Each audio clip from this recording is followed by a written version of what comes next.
Baik, kali ini ada 5 soal KMNR yang akan aku bahas. Jadi di situ soalnya, mohon maaf kalau kurang jelas, itu sudah aku tulis lagi di bawahnya. Nah, ini sebenarnya bisa kita kerjakan dengan dua cara ya. Yang pertama langsung substitusi aja jawabannya ke dalam soal, yang kedua dengan cara aljabar. Nah, cara yang pertama substitusi langsung ke soalnya, ini aku pilih yang poin D 25. Jadi 25-nya itu langsung kita masukkan ke A-nya saja. Sehingga 55 kurangi 25 itu 30, dikurangi 25 jawabannya adalah 5. Sudah ketemu nilainya adalah 5. Kalau kamu mau gunakan cara aljabar dalam menyelesaikannya itu juga bisa. Caranya seperti ini ya, sama 55 kurangi 25 30 dikurangi A sama dengan 5. Lalu dengan cara aljabar, ini persamaan linear satu variabel, kedua ruas kita kita tambahkan dengan A sehingga hasilnya 30 min A plus A habis ya, sama dengan 5 ditambah A, karena kedua ruas harus kita tambahkan 5 ya, diperlakukan secara adil. Lalu kedua ruas kita kurangkan dengan 5 supaya kita ketahui nilai A-nya. 30 dikurangi 5 25, 5 kurangi 5 habis, sisanya tinggal A. Sehingga nilai A-nya adalah 25. Sama. Terserah kamu mau pakai cara yang mana, yang menurut kamu mudah dan cepat, silahkan digunakan untuk mengerjakan soal KMNR ini. Lalu soal selanjutnya, di sini ada lingkaran yang di dalamnya itu ada persegi ya, lingkarannya diameternya 12 cm. Kemudian kita diminta untuk mencari luas perseginya itu tuh berapa ya. Soal nomor 2 sudah aku ilustrasikan ke dalam gambar seperti itu, sehingga perseginya itu menempel di sudut keliling lingkarannya. Seperti itu ya, dan diketahui diameternya adalah 12.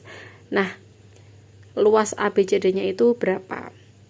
Nah, ABCD itu merupakan sebuah persegi yang secara lazim kita ketahui bahwa luas persegi itu adalah sisi kali sisi.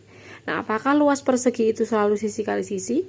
Tentunya tidak ya. Ternyata luas persegi itu juga bisa kita tuliskan diagonal 1 kali diagonal 2 dibagi 2, seperti halnya layang-layang ataupun belah ketupat ya, sama konsepnya. Oke, diagonal satunya itu adalah si DB atau sama aja dengan jari-jari lingkaran, yaitu panjangnya 12 cm. Begitu pula dengan diagonal AC-nya atau diagonal 2-nya, sama saja dengan jari-jari lingkaran juga.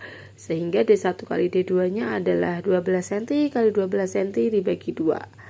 Hasilnya kita coret ya, 12 bagi 2, 6, 2 bagi 2, 1, 6 kali 12, 72 cm. Nah, seperti ini caranya, sangat mudah. Sebenarnya ada banyak cara, ini salah satu caranya saja. Lanjut soal nomor 4 ya, di sini soal cerita, ini sebenarnya tentang materi himpunan ya, tapi sebelum ini tentu kita harus memahami dulu konsep diagram Venn. Ya, udah aku ringkas soalnya. Bagaimana kalau kita tidak memahami diagram Venn? Ya, kita gunakan logika aja untuk mengerjakannya. Oke. Nah, caranya seperti ini. Karena 17 orang itu mempunyai anjing, kemudian 7 orang itu punya keduanya, otomatis dia punya anjing dan punya kucing, kan seperti itu ya. Nah, coba kita cari dulu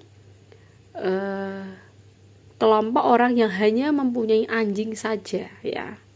Berarti bisa kita dapatkan 17 dikurangi 7, karena 7 orang itu dia juga punya kucing, punya anjing juga. Hasilnya adalah 10.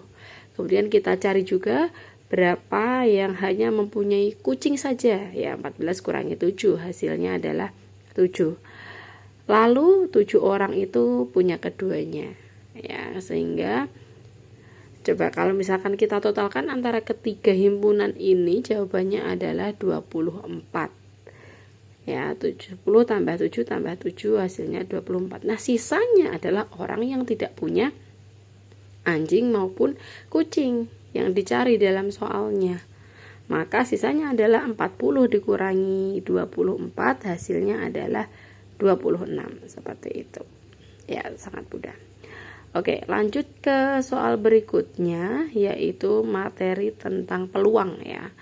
Ini pun sama, kamu harus menguasai konsep peluang dulu. Tapi ketika kamu belum diajari peluang, kamu bisa menggunakan logika atau menggunakan tabel dadu ini. Nah, karena ada 2 dadu, makanya aku membuat kotak-kotak ini 6 ke kanan dan 6 ke bawah ya. Jadi dadu itu kan ada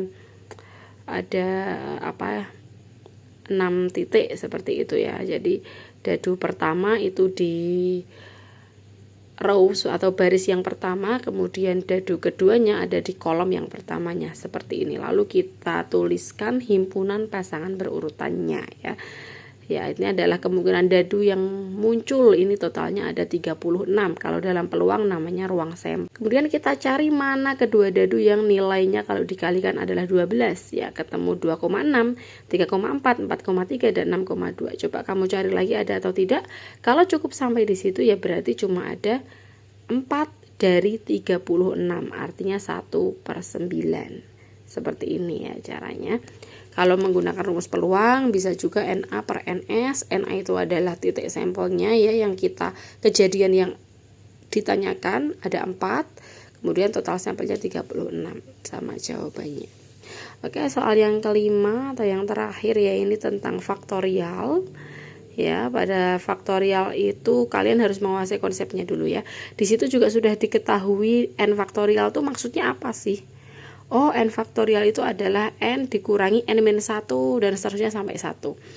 Maksudnya adalah ketika kamu mempunyai 9 faktorial, itu artinya 9 dikali 8 dikali 7 dikali 6 dan seterusnya sampai 1 ya, angkanya berurutan.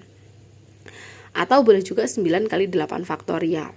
Nah, ketika kita punya 9 faktorial dibagi 8 faktorial, tentu bisa kita tulis dengan seperti ini, 9 ya, hasilnya nanti 9. Tapi bagaimana bisa mendapatkan angka 9-nya itu? Dari sini. Nah, 9 kali 8 faktorial dibagi 8 faktorial. 8 faktorialnya kita coret, sisanya adalah 9. Jadi 9 faktorial per 8 faktorial itu hasilnya 9 kali 11 faktorial dibagi 10 faktorial itu 11. Belakangnya 13, kemudian itu tinggal angka depannya aja ya sisanya ya. 14 kali 16 kali 17. Nah, kalau sudah seperti ini bisa kamu kalikan dengan cara manual saja ya, tidak sampai 5 menit akan ketemu jawabannya. Sehingga hasilnya adalah 9 kali 11 kali 13 itu 1287, ditambah 14 kali 16 kali 17 hasilnya 3808. Kita jumlahkan 5095. Selesai, semoga bermanfaat.